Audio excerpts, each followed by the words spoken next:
আপনার সন্তান ছোট কিংবা বড়, একটি নাম আপনি মাত্র পাঠ করুন, আপনার সন্তান বাধ্য হয়ে যাবে, আপনার সন্তানের মন গলে যাবে, নরম হয়ে যাবে, আপনার সব কথা সে শুনবে। প্রিয় ভাই বোনেরা, পরীক্ষায় ভালো ভালো রেজাল্ট আপনাকে উপহার দেবে। আপনি সন্তান নিয়ে পেরেশানির মধ্যে পড়ে গিয়েছেন, পেরেশানিগ্রস্ত আর হতে হবে না, দুশ্চিন্তাগ্রস্ত হতে হবে না। অনেক জায়গায় দৌড়িয়েছেন, ওজার অনেক কবিরাজের কাছে, হুজুরের কাছে দৌড়িয়েছেন, কাজ হয়নি। আপনি অভিভাবক, আপনি আমলটি করুন, আপনার মন নিগড়ানোর দোয়াটাই কাজ হয়ে যাবে সন্তানের জন্য। আপনি মা, আপনি বাবা, আপনি দোয়াটি করুন।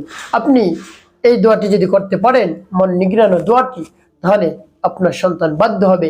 আপনার সন্তান একেবারে, আপনার সন্তানের মন গলে যাবে, নরম হয়ে যাবে, আপনি যা বলবেন তাই করবেন। আপনি যদি বলেন মাদ্রাসায় যাও, স্কুলে যাও, কলেজে যাও, নামাজ পড়তে যাও, তারপরে কোরআন পড়তে যাও, সব কথা সে শুনবে।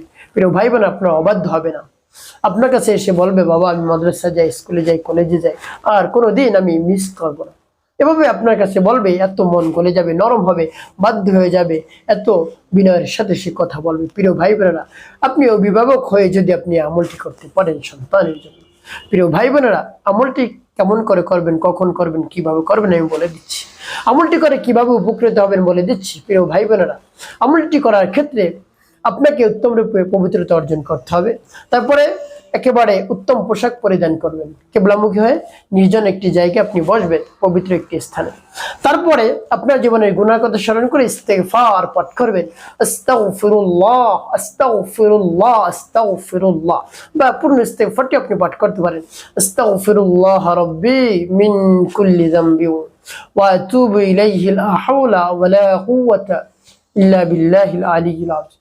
এভাবে যখন ইস্তেগফার পাঠ করে হয়ে যাবে, তারপর তিনবার দুরূদ শরীফ সাল্লাল্লাহু আলাইহি ওয়াসাল্লাম সাল্লাল্লাহু আলাইহি ওয়াসাল্লাম সাল্লাল্লাহু আলাইহি ওয়াসাল্লাম, এভাবে যখন ইস্তেগফার দুরূদ শরীফ পাঠ করা হয়ে যাবে, তারপরে আপনি সেই নামটি পাঠ করবেন। যখন পাঠ করবেন, তখন মনে মনে আল্লাহ রাব্বুল আলামিনের কাছে বলবেন, হে আল্লাহ, আমার আমলকে কবুল করুন, সময়কে কবুল করুন, আর যে সমস্যা সমাধানের জন্য আমল করতে, সেই সমস্যা সমাধান করে।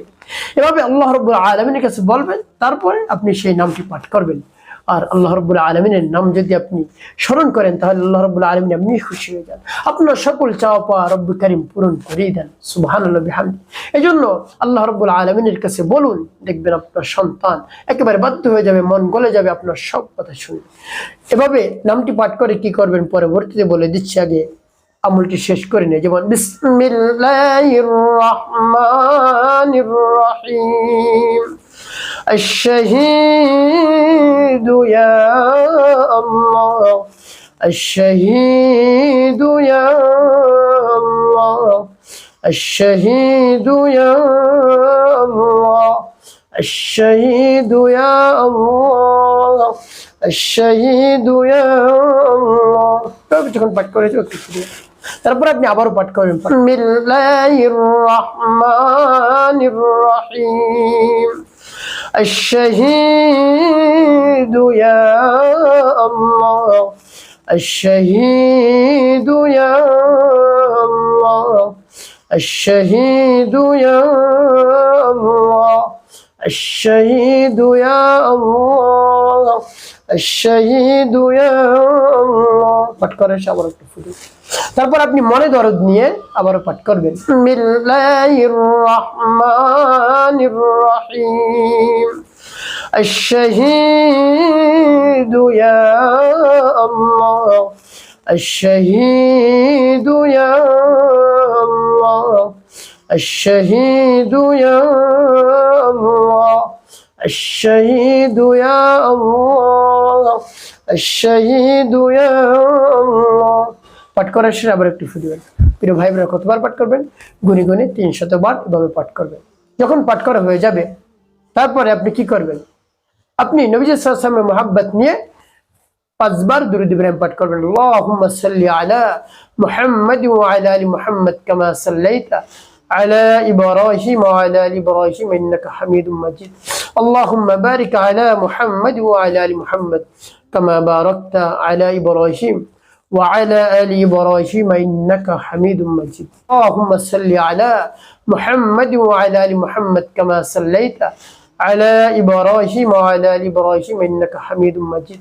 اللهم بارك على محمد وعلى آل محمد كما باركت على إبراهيم وعلى آل إبراهيم إنك حميد مجيد اللهم صل على محمد وعلى آل محمد كما صليت على إبراهيم وعلى آل إبراهيم إنك حميد مجيد اللهم بارك على محمد وعلى آل محمد كما باركت على إبراهيم وعلى آل إبراهيم إنك حميد مجيد اللهم صل على محمد وعلى آل محمد كما صليت على إبراهيم وعلى آل إبراهيم إنك حميد مجيد اللهم بارك على محمد وعلى آل محمد كما باركت على إبراهيم وعلى آل إبراهيم إنك حميد مجيد اللهم صل على محمد وعلى آل محمد كما صليت على إبراهيم وعلى آل إبراهيم إنك حميد مجيد اللهم بارك على محمد وعلى آل محمد كما باركت على إبراهيم وعلى آل إبراهيم إنك حميد مجيد এভাবে যখন দুরূদ ইব্রাহিম পাঠ করা হয়ে যাবে তারপরে দুটি ফুলে প্রিয় ভাই বোনেরা আপনার আমলটি করা হয়ে গেল এখন আপনি কি করবেন ওই স্থানে বসেই মন নিগড়ানো দোয়া করবেন আল্লাহ রাব্বুল আলামিনের কাছে মন থেকে দোয়া করবেন হে আল্লাহ আমি আমল করেছি আমার আমলকে কবুল করুন হে আল্লাহ আপনি হলেন আমাদের মালিকের মালিক বাদশাহের বাদশা আপনার উপরে কিছু নাই আপনার শক্তির বাইরে কিছু নাই আল্লাহ আপনি যা বলেন তাই হয় আল্লাহ আপনার শরণাপন্ন হয়েছি আপনার সেই দরবারে হাত তোলন করেছি আল্লাহ আপনি খালি হাতে আমাকে ফিরিয়ে দিন না আল্লাহ আমি অনেক দুশ্চিন্তা পেরেশানির মধ্যে পড়ে গিয়েছি সন্তানকে বাধ্য করে দিন সন্তানের মন নরম করে দিন গুলি দিন সে যেন মাদ্রাসায় যায় স্কুলে যায় সে যেন ভালো ভালো লেখাপড়া করে ভালো ভালো রেজাল্ট উপর দিতে পারে এভাবে রব্বে কারিমের কাছে বলবেন হে আল্লাহ আল্লাহ আমি তাকে উচ্চ ডিগ্রি অর্জন করাতে চাই ডাক্তার ইঞ্জিনিয়ার পাইলট বানাতে চাই হে আল্লাহ আমার মনের আশা আকাঙ্ক্ষা বাসনা কামনা আপনি পূরণ করে দিন এভাবে রব্বে কারিমের কাছে মন খুলে প্রাণ ভরে বলবেন দেখবেন আপনার সকল সমস্যার সমাধান হয়ে গেছে একটি কথা মনে রাখবেন পাঁচ ওয়াক্ত নামাজ আপনি আদায় করবেন মানুষের কল্যাণে খিদমতে কাজ করবেন অবশ্যই আপনার জীবন হবে সুখময় এবং শান্তিপূর্ণ ইনশাআল্লাহ